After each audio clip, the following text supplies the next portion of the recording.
बोले श्यावर रामचंद्र की जय, राजा रामचंद्र की जय, पवन सुत हनुमान की जय, श्री अम्बे मात की जय, श्री सदगुरु महाराज की जय, हर हर महादेव। राजा राम राम राम सीता राम राम राम, राजा राम राम राम सीता राम सीता राम, राजा राम राम राम सीता राम राम राम राम, राजा राम राम राम सीता राम राम राम राम सीता राम राम राम, राजा राम राम राम सीता राम राम राम राम, राजा राम राम राम सीता राम सीता राम सीता राम, राजा राम राम राम जी सीता राम राम राम, राजा राम राम राम सीता राम राम, राजा राम राम राम सीता राम सीताराम सीताराम, राजा राम राम राम सीताराम राम राम, राजा राम राम राम राम राम सीताराम राम राम।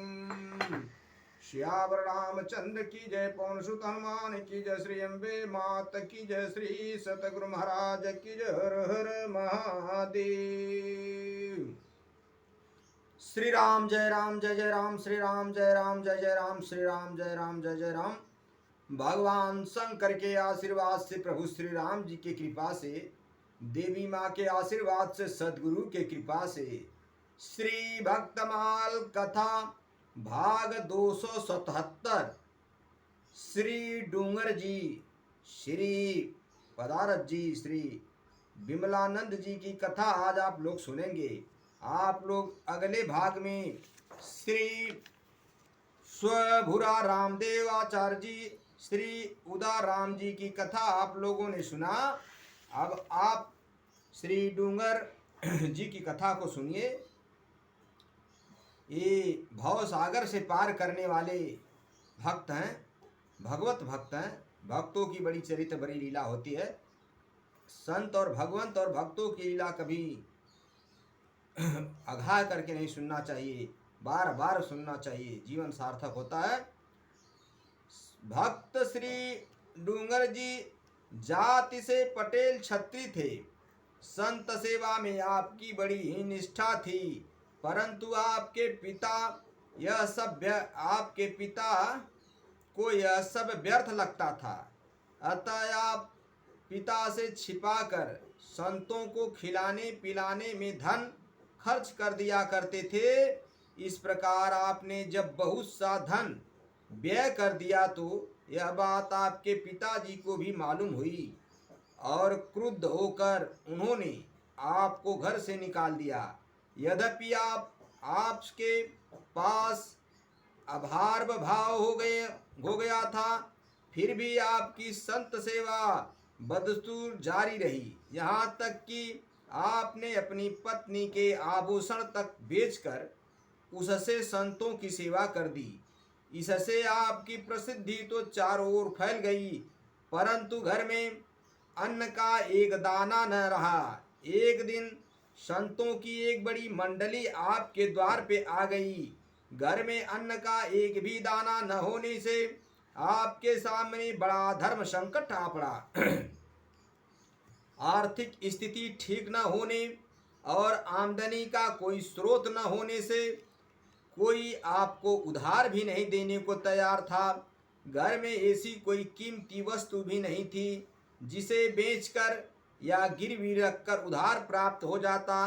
अंत में सब तरफ से निराशा होकर आप दोनों भगवत दंपति भगवान से ही पुकार लगाई, सियावर रामचंद्र की जय। ऐसे अकिंचन भक्त और संत सेवी की प्रार्थना भगवान भला कैसे अनसुनी करते। प्रभु की कृपा से तुरंत ही अन्न की वर्षा होने लगी। आपकी पत्नी ने तुरंत आटा तैयार किया रसोई बनी और संतों ने प्रसाद पाया। उधर अन्न वर्षा की चर्चा क्षण भर में पूरे गांव में व्याप्त हो गई। जब यह समाचार आपके पिता को ज्ञात हुई तो उन्हें बड़ी गलानी हुई और वे भी धन संपदा का मोह छोड़कर संत सेवा में रत हो गए। सियावर रामचंद्र की जय। धन्य है परमात्मा। भगवत कृपा और संत निष्ठा से आपके जीवन में अनेक चमत्कार हुए। एक बार आप श्री द्वारिकापुरी जी की यात्रा पे जा रहे थे। मार्ग में एक अघोरी मिला जो आपको मारकर खा जाना चाहता था। ऐसी विषम परिस्थिति में भगवान ने प्रकट होकर आपकी प्राण रक्षा की और अघोरी को उचित दंड दिया। श्यावर रामचंद्र की जय। संत सेवा के लिए और संत रक्षा के लिए कुछ भी करना पड़े करना चाहिए, ये ऐसा हमारा शास्त्र निर्देश देता है। संत भगवंत के लिए अपने प्राण की भी आहुति देनी पड़ी तो देना चाहिए। आप वैष्णव धर्म के प्रचार प्रसार के लिए प्रायः यात्राएं किया करते थे। एक बार आप कहीं जा रहे थे, मार्ग में देखा कि एक गर्भवती स्त्री अपने मृत पति के साथ सती होने जा रही है। यह देखकर आपको बड़ी दया आई और आपने भगवत चरणामृत की कुछ बूंदें उस मृत व्यक्ति के मुख में डाल दी। फिर क्या था, वह व्यक्ति उठ खड़ा हुआ, चारों ओर आपकी जय जयकार होने लगी। आपने वहाँ एकत्र लोगों को भगवत भक्ति का उपदेश दिया। इस प्रकार आपने अपने अनेक चमत्कारपूर्ण कार्यों से बहुत से लोगों को भगवत पूर्ण जीवन जीने की प्रेरणा दी। सियावर रामचंद्र की जय। मेरे भाइयों, मेरे मित्रों, भगवान हमेशा अपने भक्तों की रक्षा करते हैं। उनका भक्तों का कभी मान वो उतरने नहीं देते हैं। सदैव भगवान अपने भक्तों की रक्षा शरण करते हैं, सदैव रक्षा करते हैं। विश्वास होना चाहिए। अब आगे आप लोग श्री पदारथ जी की कथा को सुने। श्री पदारथ जी महाराज बड़े ही उच्च कोटि के गृहस्थ संत थे। श्री हरि भक्ति को आप समस्त पदार्थों का सार और संतों को भगवान का प्रतिनिधि मानते थे। संतों में ही नहीं अपितु संत वेश में भी आपकी बड़ी निष्ठा थी। एक बार एक ठग किसी संत सेवी बणिक के यहाँ संत वेश में रहने लगा। थोड़े ही दिन में वह बणिक परिवार का विश्वास पात्र बन गया। एक दिन मौका पाकर वह बणिक का सारा माल मत्ता लेकर चंपत हो गया। बणिक पत्नी के जब देखा कि तिजोरी खुली है और सारी धन संपत्ति गायब है तो वह चीख चीख कर रोने चिल्लाने लगी। उसका रोना चिल्लाना सुनकर राज कर्मचारियों ने ठग का पीछा किया। जब ठगों को अपने बचने का कोई उपाय न सूझा तो वह आपके ही घर में घुस आया। उसे राज कर्मचारियों के भय से भयभीत देखकर आपको कुछ दाल में तो काला लगा, पर संत वेश के प्रति निष्ठा होने के कारण उसे आपने घर में छिपा लिया और राज कर्मचारियों के वापस चले जाने के बाद उससे सारी घटना सच सच बताने को कहा। समस्त वस्तु स्थिति से अवगत होने पर आपने बणिक का सारा धन उसके घर भिजवा दिया और ठग को भगवान का चरणामृत एवं प्रसाद दिया, जिससे उसकी बुद्धि शुद्ध हो गई। इस प्रकार आपने अनेक कुमार्ग गामियों को भगवत भक्ति का पथिक बना दिया। सियावर रामचंद्र की जय। ऐसे ऐसे संत सेवी संत ब्राह्मण रहे हैं, भगत रहे हैं। आगे आप लोग श्री विमलानंद जी की छोटे छोटे भक्तों की एक कथा सुनते जाइए। श्री विमलानंद जी महाराज बड़े ही सिद्ध महापुरुष थे। नाम के अनुरूप ही आपका हृदय बड़ा ही निर्मल था और आपके संपर्क में आने वाले प्राणी भी मन की दुर्वासनाओं से मुक्त हो जाया करते थे। आपके विषय में यह कथा बहुत ही प्रसिद्ध है। किसी नगर में एक बणिक रहता था।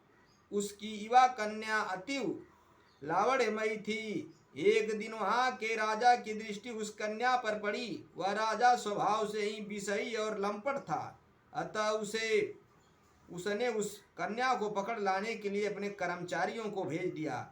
बेचारा बड़ी क्या करता, राजहठ और सत्ता मद के समक्ष उसका बस ही क्या था। फिर भी किसी न किसी प्रकार धर्म रक्षा तो करनी ही थी। निदान निरापाय होकर वह आपकी शरण में आया और सारी घटना बताकर रक्षा करने की प्रार्थना की। आपने उसे सत्तावना दी और रक्षा का आश्वासन दिया। उधर जब राजा के कर्मचारी बड़िक के घर के पास पहुंचे तो सब के सब अंधे हो गए। किसी प्रकार गिरते पड़ते राजा के पास पहुंचे और सारी घटना सुनाई, परंतु वासना के अंधे अविवेकी राजा को कर्मचारियों की बातों से ज्ञान न हुआ और वह स्वयं बड़िक के यहाँ के लिए चला। जब वह बड़िक के घर के पास पहुंचा तो उस दुष्ट की भी वही दुर्गति हुई। नेत्रों की ज्योति के जाने पर उसकी आंखों पर चढ़ा वासना पर्दा हट गया और वह अपनी भूल का बोध करता हुआ जब उसे ज्ञात हुआ कि श्री विमलानंद जी महाराज ने इस बड़िक की रक्षा का आश्वासन दे रखा है, तो उसे संत की शक्ति का भान हुआ और वह सीधा आकर आपके चरणों में गिर पड़ा। सियावर रामचंद्र की जय। तथा अपने अपराध के लिए क्षमा मांगी। आपने कृपा करके न केवल उसे क्षमा कर दिया, अपितु अपने उपदेशों से उसके जीवन की दिशा भगवान और भगवत भक्ति की ओर कर दी। इस प्रकार आपने बहुत से भगवत विमुखों का कल्याण किया। सियावर रामचंद्र की जय। राजा रामचंद्र की जय। मेरे भाइयों, मेरे मित्रों, ईश्वर सत्य है, जगत मिथ्या है। जिस किसी ने भगवत पथ पे, भगवत मार्ग में अपने पैर को रखा और अपना मन लगाया संत भगवंत के सेवा भाव में, भगवंत संत उसकी सदैव रक्षा किए और वह संसार सागर भव सागर से पार अवश्य हुआ। ऐसा हमारे शास्त्र की मर्यादा है। आप लोग भी समय निकाल करके, जीवन 2 दिन का है, 2 दिन का जीवन है, 2 घड़ी का है, इसको भगवान के चरणों में लगाएं और अपने जीवन को सार्थक बनाएं। नहीं तो वही एक झटका आता है, आदमी समझ नहीं पाता है, मनुष्य जन्म मिला लेकिन वृथा गया। तो वृथा न होने पाए, इसको सार्थक बनाइए। और आगे क्या कहें, कथा समाप्त होती है। सुनहूं पवन कुमार राम लखन सीता सहित मुँह पर करहूं कल्याण। श्री सद्गुरुदेव भगवान की जय। आगे की कथा अगले भाग में रहेगी।